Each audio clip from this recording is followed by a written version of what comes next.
Cam TV.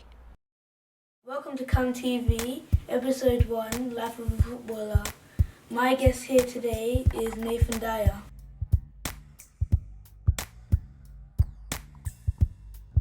Hi, I'm Nathan Dyer. I'm number 24 and I play for Leicester City Football Club.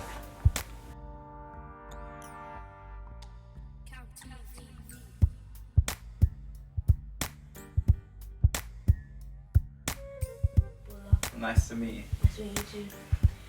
Okay, so Leicester, what an unbelievable season they've had so far.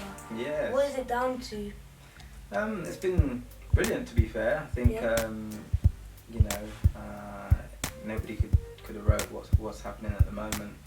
Everyone's just taking it game by game and enjoying every moment so far. It's going well. Do you believe you can do this? It's a hard question to answer. I think, because we haven't been in this position before. Obviously last year we were down near the bottom and just survived, and obviously now we're at the upper end of the table. So we just want to keep dreaming and keep believing and taking it game by game, because you can only win your next match. You can't win your next 3 matches in the same go. So taking it game by game. That's how we compose ourselves and go from there.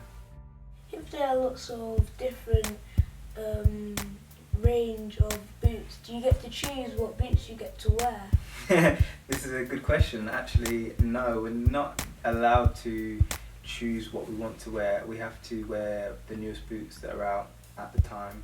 Yeah. And you have to wear the boots that are kind of made for that position, so to speak. But obviously some people, if they really don't want to wear them, then they can change. But I have to wear like a winger's boot, so an F50 is kind of a like a messy type boot that you can dribble with, and then the midfielders or defenders will have like a different, maybe a heavier boot to kick me. They like to kick the wingers.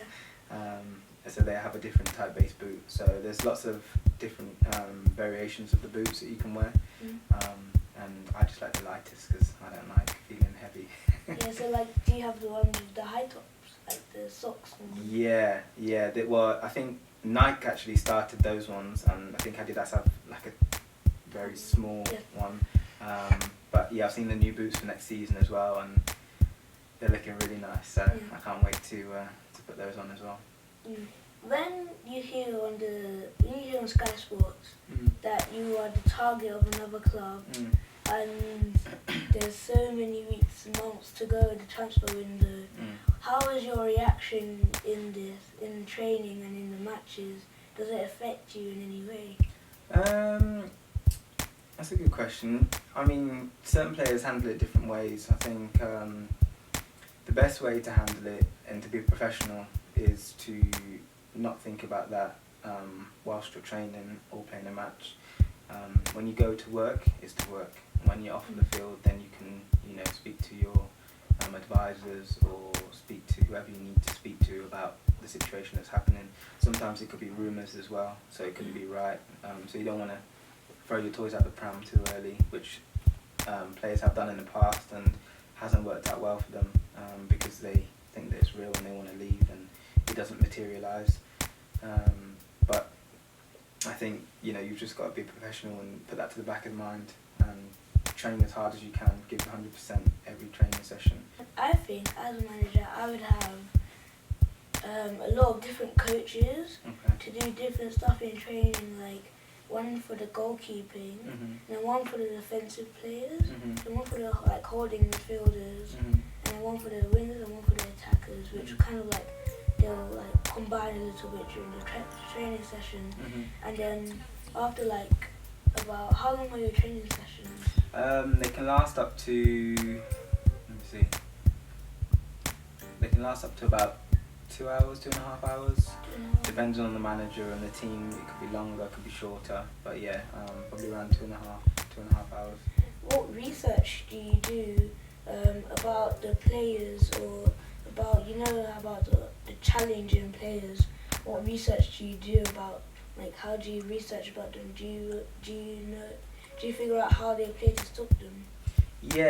I think as as an individual, as myself or as anyone, you kind of get to know everybody in the league, and you know the players and how they play, and you know what you're going to be coming up against. You know, so sometimes if I'm coming up against Gael Clichy, I'm like, oh no, he's just going to be running up and down all day, and I'm going to have to chase him. And he could think the same way. But yeah, I think as a team, tactically, when I was at Swansea, we got given iPads, and you know we got clips on there that the management staff would put on, and we'd watch them and see, you know, they would have different segments in there, which would be how they offensively attack, how they defend, you know, then it would be individuals, so you get to kind of know the whole team and you know, their strengths and weaknesses. I think it was like 3 years ago I started to do the captain sign, and then I got annoyed because I seen Adebayor score a goal on TV and he did the same thing. I was like, I wanted to say nah, bring him up and say, hold on a minute, you took my celebration. But yeah, you do. Everyone does think of a celebration. Sometimes, depending on the moment as well. I think if it's an important goal and you're losing, you don't celebrate. You want to get the goal, get the ball, and you want to get back into the game. Thank you for your time. I really enjoyed it. Hopefully you can come back on the show someday. Thank you very much. It was nice speaking to you. You had some good questions, and hopefully I'll see you soon. Yeah. Thank you.